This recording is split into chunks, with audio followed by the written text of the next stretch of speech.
Tu tá por dentro dessas paradas de guerra da Ucrânia? Sim, sim, sim. E eu tô achando que tem uma questão muito importante aí para ser pensada. Assim, minha percepção é que o debate no Brasil sobre a guerra da Ucrânia, ele tá um pouco fragmentário. Então, assim, como todos os debates que envolvem alguma coisa política naturalmente, né? Então, assim, a gente tem muita gente com um discurso que vai numa linha. Muita gente com um discurso que vai numa outra linha. E eu acho, assim, pouca gente tentando pegar as duas linhas, colocar lado a lado da maneira mais transparente possível para fazer uma reflexão em cima.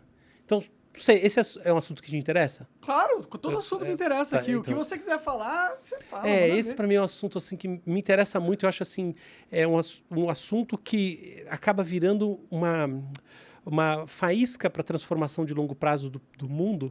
E então a gente por muitos anos vai sentir isso, por mais que a guerra não dure mais tanto.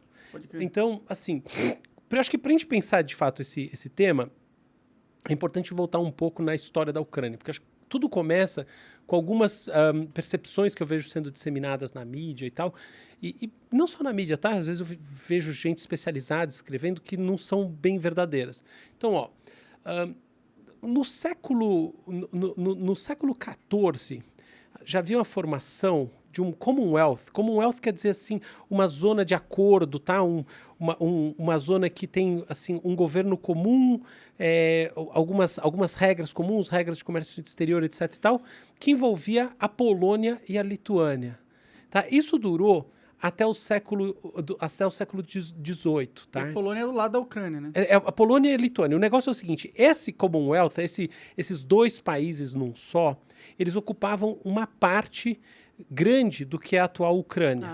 Entendi. E tinha uma outra parte que foi ocupada por mongóis, etc e tal. Então a gente já tinha pensa numa separação. Qual que é o resumo da ópera desse papo? Tem uma separação, uma divisãozinha étnica nesse território. Aí, a partir disso, o que é o território da Ucrânia vai sofrendo uma série de ocupações, etc. Então tem austríacos, os atuais austríacos, os atuais alemães, russos, poloneses, enfim, o negócio vai sendo realmente palco de muita coisa, porque é na passagem do Oriente para o Ocidente, tem um sentido muito estratégico, é uma terra muito estratégica, tá? Então esse é um lugar assim que a gente tem que pensar que tem muita vida e muita vida assim, muita disputa, muita guerra, muita tensão, lugar histórico importantíssimo. Mas da onde vem esse valor estratégico do território da Ucrânia? Porque ele está bem posicionado Exatamente, geograficamente? super bem posicionado geograficamente, tem uma série de rotas de comércio que passam por ali, tá? Rotas que são, assim, tem mais de 1000 anos, então ele tem esse sentido. Mais recentemente tem uma questão de reservas naturais, tá? Então no século XX se torna muito estratégica a questão do carvão e de outros minérios, então tem toda essa questão. Então, um país rico em minérios lá. Então, mas beleza, vamos pensar isso aqui. O que acontece? No começo do século XX, começam a ganhar forma uns movimentos de independência da Ucrânia, tá? Como país. E entre 1917 e 1921, de fato acontece uma independência da Ucrânia, tá? Mais ou menos, mas existe. E, inclusive, tem duas guerras importantes. Tem uma guerra da Ucrânia com a Polônia e uma guerra da Ucrânia com a Rússia. E existe, então, portanto, um país chamado Ucrânia, que depois, imediatamente depois, acaba virando uma das repúblicas que vão formar a União Soviética. Originalmente, tá, a formação da União Soviética envolve a Ucrânia. Quer dizer, é um país. Por que esse é um ponto? Porque muita gente diz que a Ucrânia surge em 1991, surge com o ocaso da União Soviética, mas isso não é verdade. A gente é como a gente dizer assim que um país que estava sob um regime dentro de uma lógica, quando ele sai dela, ele surge como país. Mas ele não é, na verdade, primeiro que você tem esses grupos formando o que seria a Ucrânia há muito tempo, e depois que você tem um conceito de país já no começo do século XX. Então é um país, sim. E aí tem um outro fator que é o seguinte, em 1954, o Khrushchev, que foi o presidente que sucedeu o Stalin, ele cede dentro de uma lógica que nem vem ao caso agora, o que é a Crimeia, que é o primeiro estado, primeira região ocupada na Ucrânia, né, pelos russos, para a Ucrânia. Como é que você cede um território para algo que não é um país? Entendeu? Claro que você deu de um país para outro país, Entendi. beleza? Então, Sim. assim, é um país, tá lá. Esse país tem regiões que tem duas coisas. Uma é que podem ter uma maioria étnica russa e outra que fala russo. São duas coisas diferentes. Então, por exemplo, região de Donbass, um outro erro, que é essa onde boa parte da atenção está acontecendo agora. Guerra civil lá um tempão, né? Então, é uma região em que se fala russo, mas a maioria da população, do ponto de vista étnico, não é russo. Entende? Então, tem uma sutileza, enquanto na Crimeia é. Então, a coisa não é tão simples. Por exemplo, o discurso, a ideia de que não, esse é um falso país, ou não é bem um falso país, mas um país que não tem bem uma tradição de nação, que surgiu em 1991, que na verdade é um derivado da Rússia. Isso não é bem uma verdade. E mais do que isso, esse país, se a gente vai olhar historicamente, por que eu conto essa história? Porque ele passou, assim, ele tem uma forte influência polonesa, ele tem influência de gente de todos os lados, o que dá para ele, no final das contas, uma identidade própria. Não é em todas as partes, tá? A parte mais do leste não é tanto assim, tanto que, né, ela tem um caráter mais russo, mas é um país, não é que não é. Então, assim, esse para mim é o ponto de partida para essa discussão, que coloca, assim, em xeque... Quer que eu... até que é bom que baixe isso aí. Sim. Tá só um pouco forte, né? Vamos dizer assim. Vou colocar aqui 24. Só tá saindo lágrima do meu olho. Tá, vendaval. É que tava calor, agora começou a ficar frio, também tô sentindo. Bota frio nisso. Mas, enfim. Então, esse é o primeiro ponto. Mas aí, quando a gente olha, então, do ponto de vista do que tá rolando nesse tal país, eu vejo que a gente tem duas grandes maneiras de ver. A primeira, ela parte da seguinte premissa.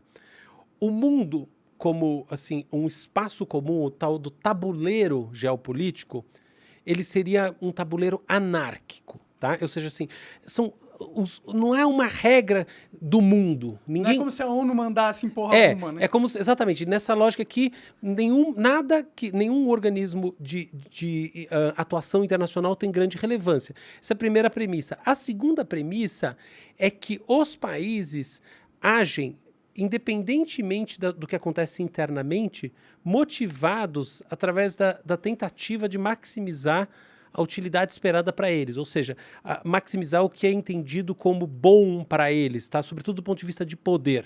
Então são duas premissas assim, os países são entes independentes buscando a maximização utilitária, o que é bom para si, dentro de um tabuleiro que é anárquico. Então, assim, como cada país não está nem aí para o outro país e ele atua a partir da sua visão de mundo. Então, quando a gente olha por esse ponto de vista... Forte ainda? Não, tá de boa. Que é o ponto de vista realista, o que acontece? A gente diz assim, olha, uma narrativa. Uma narrativa é o seguinte. Então, acho que aí começa a questão delicada. Eu acho que tem aquela tranquilidade para colocar as narrativas, tal como aqueles que as defendem entendem, eu acho que é ponto de partida para a gente fazer uma reflexão nesse assunto. E não ver o que a Rússia está pensando, o que a Polônia agora está pensando. O que todo mundo... E mais do que isso, eu estou pensando assim também, o que os intelectuais que estão escrevendo, que estão falando, o que esses discursos que estão na mídia brasileira, o que eles dizem, sabe? Eu acho que a gente tem que dar um passo atrás para entender o que eles dizem, entender. Eles dizem alguma coisa sobre opinião e não só sobre fatos. Então é legal olhar e falar assim, tá, qual que é a visão mais neutra possível de cada lado? Então, ou vamos dizer assim, mais bem definida, sem fazer o que a gente chama de estratégia do espantalho, que é caracterizar o outro lado de uma maneira muito simplista. Tá? Como eu não tenho muito lado, para mim tá fácil fazer isso. Que é o negócio da ciência. Que eu até tenho, mas antes de mais nada, meu lado poxa, esse é um pensamento bem acabado aqui, esse é um pensamento bem acabado aqui. Então, um pensamento bem acabado de forma realista é o seguinte. Nos momentos finais, nos momentos do ocaso da União Soviética, assim, uma etapa fundamental desse processo foi naturalmente a reunificação da Alemanha, da queda do Muro de Berlim. Isso aí é o paradigma maior de todos. E no meio dessas discussões surgiu uma discussão sobre a expansão da OTAN em sentido ao leste. Diferentes representantes das forças ocidentais dialogaram sobre esse assunto com os representantes da União Soviética, nominalmente russos. Tá? Então, essa expansão da OTAN nessa região é uma coisa que vem de muito tempo. Não, 89 para frente, né? Já entendi. Essa é uma discussão que estava rolando ali. Tipo assim, beleza, a gente está começando a pensar aqui essa dissolução. Então, por exemplo, no caso aqui da unificação da Alemanha. Tá, a Alemanha entrar para a OTAN como um todo, unificada, era uma discussão sensível, entendeu? Do ponto de vista da União Soviética, tá? Que ainda estava... O processo foi muito mais rápido do que imaginado naquela época. Mas, por exemplo, existiam discussões assim, ó, só uma parte da Alemanha vai estar na OTAN, coisas assim, até que, beleza, deu tudo, a Alemanha virou... Em bloco, foi lá. Mas, enfim, essa era uma discussão. Então, assim, existiram casos em que, assim, representantes ocidentais efetivamente falaram para representantes russos, não só para o Gorbachev, tá? Então você tem a autoridade máxima como também, de fato, para secretários de Estado, coisas como, olha, nós não vamos nos mover a leste. Só que isso tem uma interpretação ambígua, porque pode ser assim, nós não vamos nos mover a leste dentro da Alemanha, ou isso nós não vamos nos mover a leste, ou seja, nós não vamos trazer, na medida em que haja um ocaso da União Soviética, as ex-repúblicas soviéticas para dentro da OTAN. Isso fica, assim, meio que... Então meio que rolou um acordo de gentlemen nesse sentido naquela época. Eu diria o seguinte, não sei se é bem um acordo, eu acho que, assim, esse assunto não foi formalizado, não tem papel, entendeu? Entendi. Ninguém assinou. Então ficou meio o dito pelo não dito. Assim, eu olhei bem esse assunto, li coisas assim, documentos da CIA, porque assim, isso é uma coisa que não dá para ser assim, naif, não dá para falar bobagem, porque isso é um negócio, assim, é absolutamente sério dentro dessa discussão. E assim, cara, verdade seja dita, houve sim falas nesse sentido. Houve ponto final. Isso aí, quem não gostar, achar que o cara tá falando um discurso pró-russo. Não tô falando nem uma pau. Pelo contrário. Então, assim, minha questão é, como, já entregando o jogo, como entender que eu acho que a violência absurda que o Putin tá fazendo, tudo isso, mas também tem que entender qual que é o contexto. Essa foi uma discussão que surgiu lá atrás. E a partir desse momento, o que acontece? Por outro lado, o Gorbachev já deu declarações em sentido contrário também, entendeu? Que não, isso aqui só tinha a ver com a Alemanha. Então é muito relativa essa conversa. Mas, de fato, ela existiu. Tem que olhar lá e falar, tá bom, tem esse papo. Então, houve um momento onde o Ocidente falou, ó, a OTAN não vai encher teu saco. Fica tranquilo aí. Não vai agir de maneira tão imperialista, vamos dizer assim, Entendi. tá? Não é bem isso, só que é muito mais importante que isso. Porque, no final das contas, a gente está falando de os países da OTAN agem em bloco. Então, você está falando de uma questão sobre como esses países vão reagir a uma violência em relação a qualquer outro dos países envolvidos. Sim, quem está na OTAN, se um país entrar em guerra na OTAN, todos os outros são obrigados a ajudar. Exato, esse é o papo. Então o negócio é bem sério. Outra coisa, os mísseis balísticos que estão dentro dos países da OTAN, estando eles no leste europeu, atingem facilmente a Rússia. Sim. Tá? Por exemplo, a discussão na Ucrânia, um míssil hipersônico chega em 9 minutos em Moscou. Entendi. Entendeu? Então a discussão é essa. Mas calma lá, lembrando vamos que lá, assim, tranquilo. a arte da coisa é você falar tudo que um lado acha que é assim mesmo, e o outro lado é tudo que o outro lado. Aí depois você fala, tá bom, agora com calma, vamos pensar qual que é o mais razoável dos caminhos, se é que existe. Então, esse era um ponto, e é um ponto sensível. Ao longo do tempo, diversas ex-repúblicas soviéticas foram entrando na OTAN. Isso, de fato, aconteceu. Em 2008, houve um evento lá em Bucareste, em que foi colocada a possibilidade da Ucrânia, que era um dos países que tinha maior sensibilidade sobre esse assunto, entrar na OTAN. Que a Ucrânia, assim, qual que é a jogada? A Ucrânia tem uma sucessão desde a virada do milênio, de presidentes mais pró-Ocidente, mais pró-Rússia e mais pró-Ocidente. Porque é engraçado falar Ocidente, né? Mas é isso, mais Europa e Estados Unidos, tá? Mais nessa orientação mais aqui Ocidente. Quem chama de Ocidente? Beleza, porque também tem parte da Rússia que está no Ocidente, mas é isso aí, você tá entendendo. Sim. Então tá. Então os presidentes antigos da Ucrânia, eles não eram pró-Rússia. Não, é o seguinte, veja bem, a gente está falando de um processo muito recente, tá? Então, assim, o que acontece?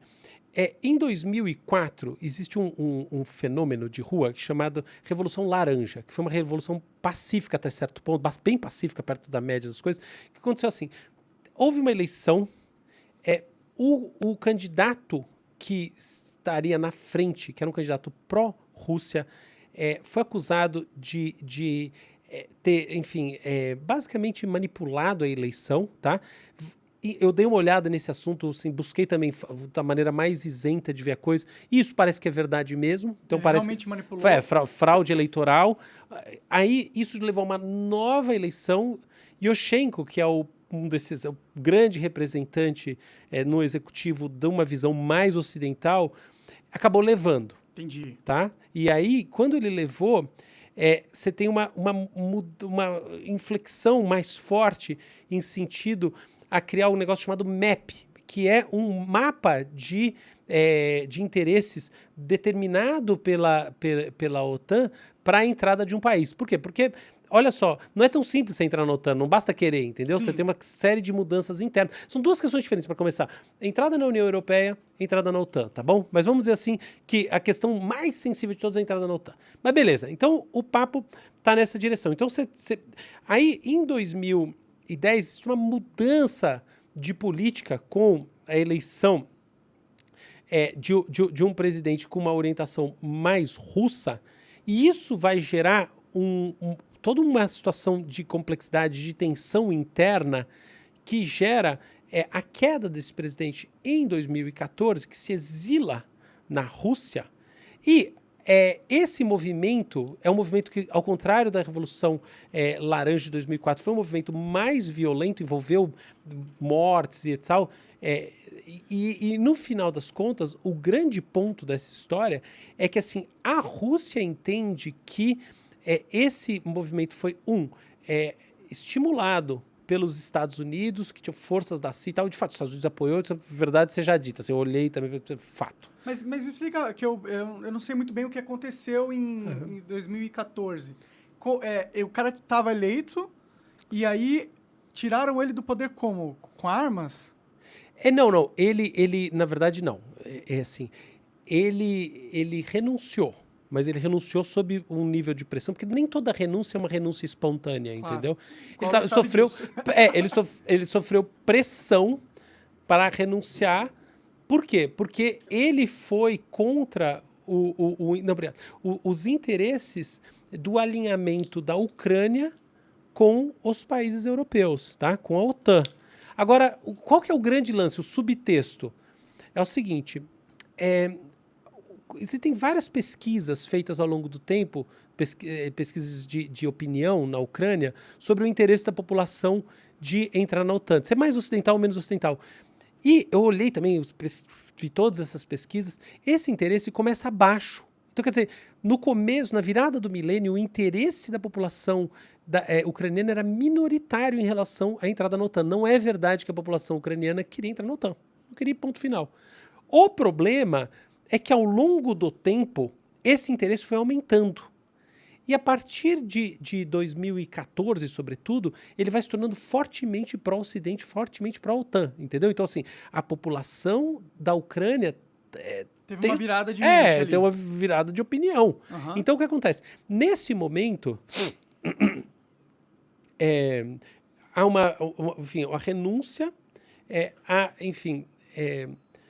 de fato, aí um mal-estar internacional num nível muito mais forte, porque todo o subtexto é aceleração desse processo para a entrada da Ucrânia na OTAN, e o que a Rússia faz é invadir a Crimeia. Tá? Em 2014. 2014. E aí que vem o negócio. Qual que é o papo da Crimeia? Voltando lá atrás. A Crimeia era uma região que o Império Russo conquistou dos otomanos do século XVIII, e que, no final das contas, foi, em 1954, como eu falei, concedida para a Ucrânia. Portanto, era uma parte legítima da Ucrânia. Por que eles concederam, você sabe? Sei, mas porque é uma Não é longa... tão relevante. Assim, só pra... A gente volta nisso, mas só Tá pra... bom, claro. Se for o caso, mas só para pegar o fio da meada. Então, qual que é o negócio? Aí, a partir de 2014, a coisa de fato começa a ficar muito tensa ali naquela região. Então, tudo isso para dizer o seguinte, qual que é, aí voltando a essa visão realista, a mais canônica, tá? É o seguinte, os estados nesse mundo que a gente vai chamar de anárquico do ponto de vista do tabuleiro, eles buscam defender os seus interesses. A Rússia não quer ter na sua fronteira um país que possa ter mísseis apontados para si, então ela entende como um risco existencial, tá? O John Mearsheimer, que é um grande teórico americano que fala que a culpa da invasão é do Ocidente, coisa que eu não preciso julgar agora, vamos depois. Mas, enfim, ele fala isso e mais várias pessoas, então esse é o ponto. Então a OTAN acabou criando as condições em Bucareste, quando disse que a Ucrânia poderia vir a ser parte, para que no final das contas, sabe, há toda uma movimentação interna na Ucrânia, etc e tal. E aí a situação se formou, e aí essa invasão em 2014 é o começo de uma reação russa, tá? Que, na verdade, ela obviamente não envolveu só a Ucrânia, tá? Então, há uma movimentação na Geórgia, há toda uma movimentação... A Chechênia também, né? A Chechênia é uma discussão um pouco diferente, mas, mas enfim, porque a Chechênia, na verdade, é um território russo, o papo é outro. Enfim, mas o fato é que há uma movimentação russa nesse sentido de ser, dentro dessa visão realista, canônica, de, enfim, proteger aqui a sua integridade e a sua segurança. Sua esfera de influência. Sua esfera de influência. Que é coisa assim, ela tem direito a uma esfera de influência, tal como os Estados Unidos tinham a sua doutrina Monroe, tá? A doutrina de influência e enfim. Que foi o motivo deles ficarem muito putos quando colocaram mísseis em Cuba, né? Exatamente, essa comparação com a crise de Cuba. Lembrando que isso aqui é uma narrativa, tá? Não estou dizendo que esse é o meu ponto de vista. Né? Tudo bem. Lógico, claro, né? Tudo. Então tá bom, é a arte da gente tratar a coisa com a maior boa. Então beleza, então aqui está essa formação. E aí o que acontece? A partir desse momento, há uma aceleração nos processos, tanto do lado da Ucrânia quanto do lado da OTAN, de tentar buscar essa convergência. E é nessa convergência e que se dá, no final das contas, a invasão russa. Então, essa é uma visão realista da coisa, do tipo assim, então os russos estão defendendo o seu interesse. Então, resumindo, os caras falam assim, OTAN, vocês estão chegando perto demais do meu território, para com essa porra, para com essa porra. Eles não pararam, começaram a avançar demais e eles falaram, tá bom, então a gente vai ter que assumir à força as paradas, já que politicamente a gente não tá conseguindo fazer vocês respeitarem nossa esfera de influência. Você acaba de assistir um corte do Monarch Talks, agradeço demais, mas se você quiser ver o vídeo na íntegra e acompanhar ao vivo todas as transmissões, você tem que ir lá no rumble.com/monarch para não perder nada. Segue a gente lá.